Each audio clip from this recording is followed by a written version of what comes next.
Viva Perón. Un chiste, mañana 1 de julio se va a cumplir 50 años de la muerte del general.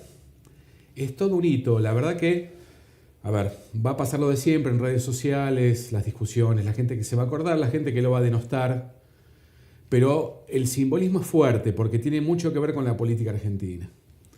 Hasta que llegó Perón al poder, incluso antes de que fuera presidente de la Nación en el año 46, porque fue secretario de Trabajo en el año 43 en adelante, fue un cambio en la política. Es decir, después de Perón nada fue igual. Después de Perón nada fue igual. Para bien y para mal. Hizo muchas cosas buenas, hizo algunas cosas malas. No sé si hizo más cosas buenas que malas o viceversa. Pero lo cierto es que la dinámica de la política y la lógica de la política en la Argentina cambiaron para siempre. Hizo muchas cosas buenas, aunque no lo quieran ver muchas personas, sobre todo en lo referido al tema sindicalismo, al tema de los derechos laborales, al tema de la industria nacional. Es interesante, ¿no? Porque ahora estamos justamente discutiendo eso, estamos en un camino inverso y es loco, ¿no? Para el periodismo fue toda una tragedia el peronismo porque hubo mucha censura, hubo mucha persecución, hubo mucha corrupción también, que después lo volvimos a ver durante el kirchnerismo. Hay una frase que le atribuyen a Karl Marx que dice: la historia se repite 2 veces, la primera en forma de tragedia y la segunda en forma de farsa. Nadie sabe si lo dijo o no lo dijo, pero lo importante es la historia, ¿no? Lo importante es la frase en sí.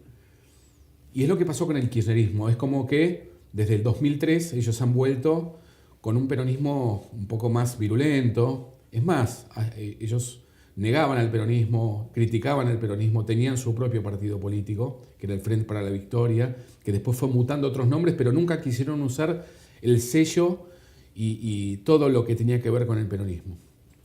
Después, bueno, cuando les conviene, sí, son peronistas, sí somos todos peronistas y viva Perón, pero en un principio no. Ya conocemos lo que fue el kirchnerismo, que fue la verdad una tragedia. La primera parte, digamos, del gobierno de Néstor Kirchner tuvo también algunas cosas muy buenas, casi como lo que le pasó a Perón. Y después vino también mucha corrupción, nosotros la hemos sufrido particularmente, y algún día lo contaré. Yo recalé en Mendoza por el kirchnerismo, por la persecución de Aníbal Fernández, por decir que era narcotraficante, después de acusarlo por el triple crimen de General Rodríguez en el año 2008. Me hizo 2 juicios, se los gané, se puso virulento y acá estoy.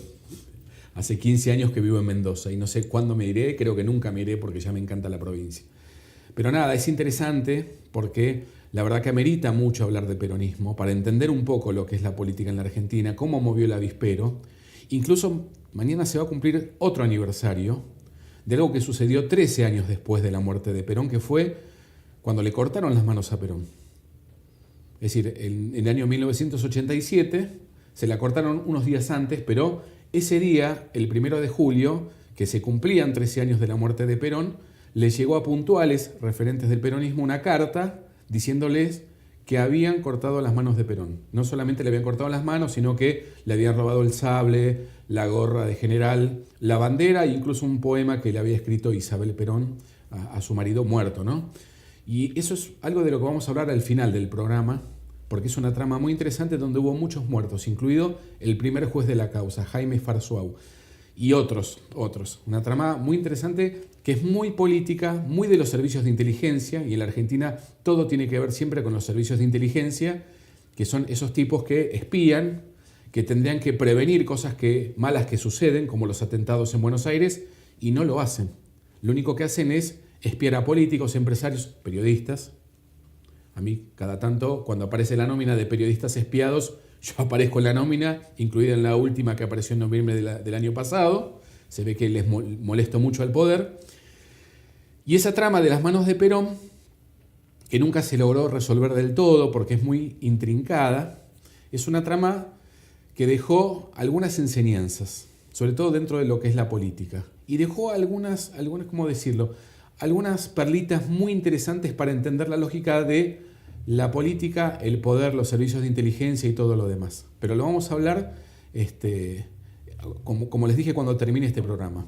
El kirchnerismo, como decíamos, potenció todo lo malo de lo que fue el peronismo. Robaron a mansalva, lo lavaron muy bien a través de hoteles, de casinos, como acá en Mendoza que tenemos nuestro lavador, Julio Kamsen, que otra trama muy interesante. Julio Kamsen, que es un tipo capaz para ustedes desconocido, es el dueño del Sheraton, de otros hoteles, un tipo que tiene bodegas.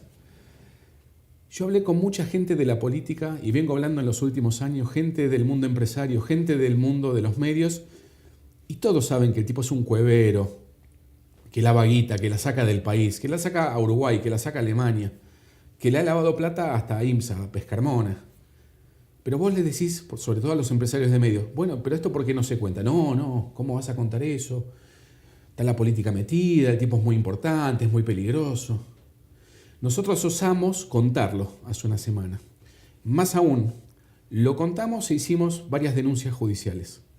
Hicimos 2 denuncias en la justicia, en el Ministerio Público Fiscal de Mendoza, en el Poder Judicial Federal en Buenos Aires, en la Procunar, que investiga lavado de dinero, y en la FIP, porque acá hay evasión de impuestos.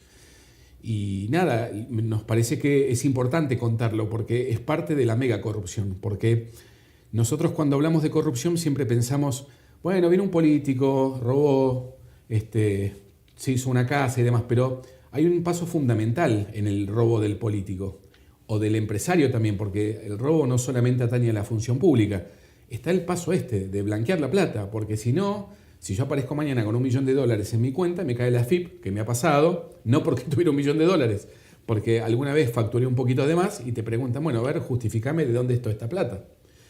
Bueno, por eso nos pareció importante contarlo de Julio Kamsen, que está muy preocupado.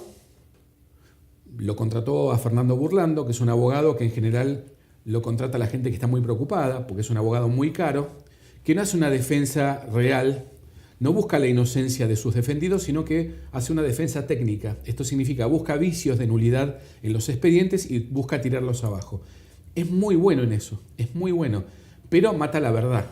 El abogado tiene que buscar la verdad. Bueno, Fernando Burlando mata la verdad y lo hace con mucha precisión y con mucha expertise.